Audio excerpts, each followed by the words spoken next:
happened actually when my firstborn was, I think, 6 years old. I was reading a book, and he was like, "Yeah, I like it, blah blah, but how comes all these characters are white? They No don't look way. like me." Mm. And I was just like, well, it didn't hit me right away, but it hit me when I was in bed. I'm like, damn it. Yeah.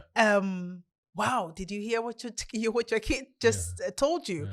And I remember, because it was like a mirror. Because when I was little, I remember I asked my father, like, why all these books are all white people? And he was like, a black African man. He was like, yeah, because we're in Germany and it's normal that, all the books have white characters. And I think I was maybe 13 or so. And Mm. I was like, oh, okay, sure. So that Mm. was done for Mm. me. And so fast forward to experience that. And I was like, okay, because I always say to myself, be the change you want to see. So there was something I'm like, okay, so what you gonna do? Mm. Are you just gonna let it flow like it happened with you, Mm. when you were little? Or can you do something? And so this is where I started writing a book. And I'm like, what do you want to read? So because I didn't know how to write children's book, I'm like, oh, I would like to read about my story when I was little in Ghana. And I remember I wished a black baby doll, Mm. and I never got it. So this is where the idea for my first book actually came up, just Mm. to write something for myself and for my son. And with that, my first book, okay, it took me a long time, 9 years, 9 years. 9 years Oh, for wow. me to publish my Mm. first book, and that was Odo. Mm. So Odo portrays basically my life as a young kid in Ghana. Just the difference is Odo received a doll in the book. I never received it. I Mm. bought myself a doll when I was, like 5 years ago. And so this is where the idea came. And so Mm. when the first book came out, people, were welcoming it. Mhm. And I'm like, okay, so just stick with it and look where it brings you. I have to say it was 2019. So Mm. all my film work were canceled. I was gonna go shoot in Russia, a big movie. They canceled it. My theater, like everything was canceled. So I'm Mm. like, okay, so you got nothing to do. Just stick here and try to focus on what you can do now. Mm.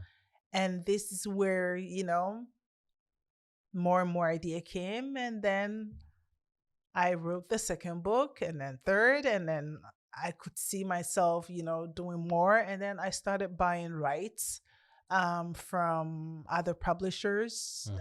And yeah, so now I have like almost 20 books in my publishing company That is awesome. just from this crazy idea. That is awesome.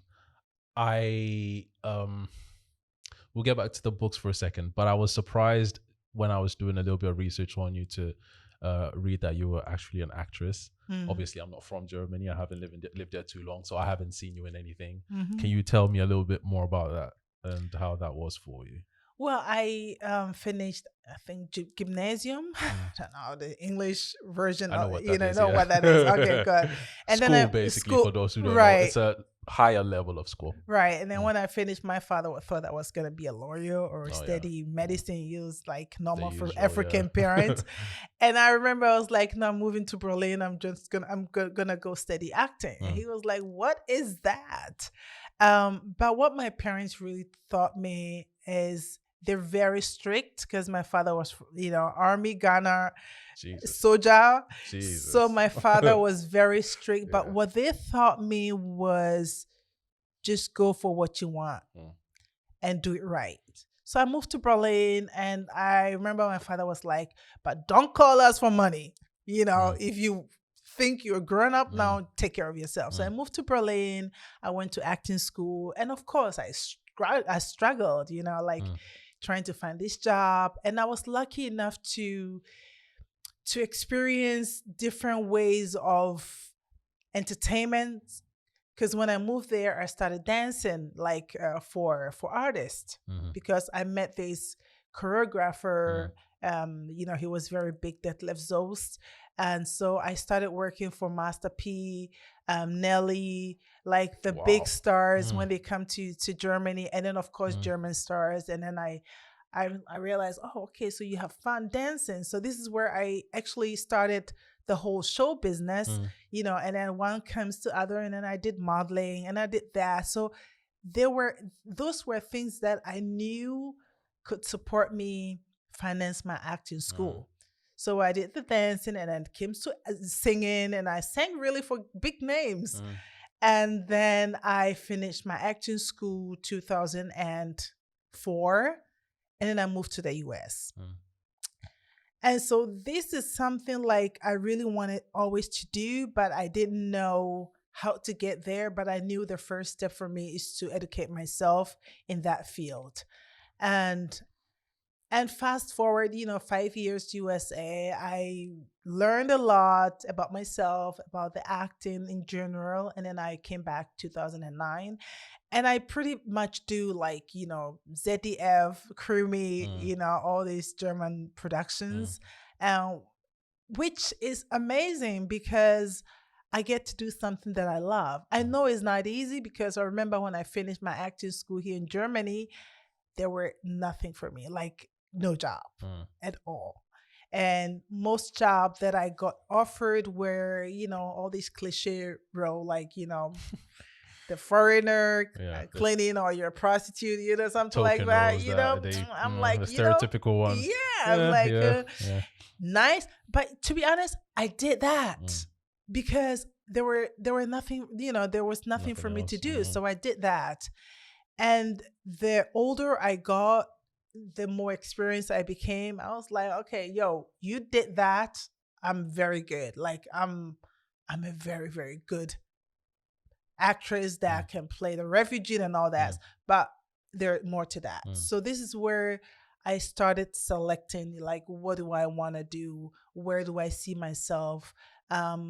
What can I say yes to? And the next day look into the mirror and see mhm. myself and say, okay, you did a good Yeah, thing. yeah. Um, and it's sometimes, it's not easy, but I love it, and I have been blessed to really do great, great, great Mm. projects. That's very interesting. I have a bit of a concern sometimes when it comes to a lot of Germans, Black Germans, Okay. precise that to be specific. And I find that not a lot of people have the drive you've just explained. Okay.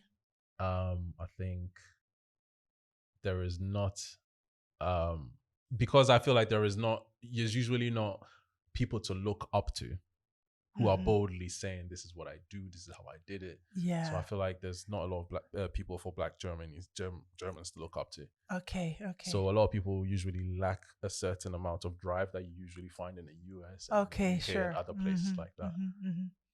Where do you think you got that drive from? You just mentioned that your dad told Right. you a few things, Right. but where does that innate drive and Yeah. forcefulness come from? I think it started when I was little because I came here not knowing anything about life in Germany, of Mm, course. How do I? mm, How could I? And my father was a very respected man in Ghana. He was Air Force at the Air Force, so he was a pilot engineer. My mom had a huge store in Ghana. So when I got here, I didn't see like well, my father moved to Germany when I was 2. mm, So I didn't have any picture of my father. I saw actually my father the first time when I got here. And so when I got here, and then I realized with the time, all our neighbors, very educated Black people, were cleaning. mm, And I remember my mom, who I saw as a supermodel, like she's beautiful, amazing, tall, beautiful woman. She lost the light. And this mm, is what I saw when I got here. mm, And so with the time I realized it's because they gave up so many things for me to flourish, mm, for me and my sister. And this is what I realized about all this Black community that we have in Kiel, where I was brought up. And I remember when I was little, like 14, we had to sometimes, my father couldn't do his work as as engineer because they didn't accept his education. Mm. And so he had to go to school and do something completely different. And sometimes he would take out all his, diploma and look at them. And I saw that it's really tough. Like, it hurts. Mm. And then sometimes we would have to, accompany my parents when they go cleaning. And I realized, I was like, I will never want to do this. Like, my sister, I'm like, we cannot do this. Like, this is not for us. I know it's not for my mom, it's not for Mm. my father, but they had to do something else for us to feel good. Mm. And this is where the first drive started. Mm. But along the way, I lost myself, which is normal Yeah, in of course. Germany. Yeah. And I came back to my sense, I would say, when I went to the US. Because this is for me the first time that I realized that I'm blessed. Because at my acting school in the US, there were so many brilliant, talented people that could make it there. And I knew that if they could make it there, they had to go back home. And when you go back home, you work, you get married, and it's your dream is dead. Mm. And a lot of them were had a life of poverty, more poverty, gang, very it was completely different than my life here. Mm. Even though not everything was easy, but I could not compare myself to them. But at the same time, I saw how powerful many of them were. They Mm. were just doing their stuff, they were working, succeeding. And this is for me the first time that I realized, he's a doctor, he's a Mm. CEO of this company. And I took this drive and came back, and I'm like, wow, look what we can achieve, because I didn't know it's possible when I was here. Mm.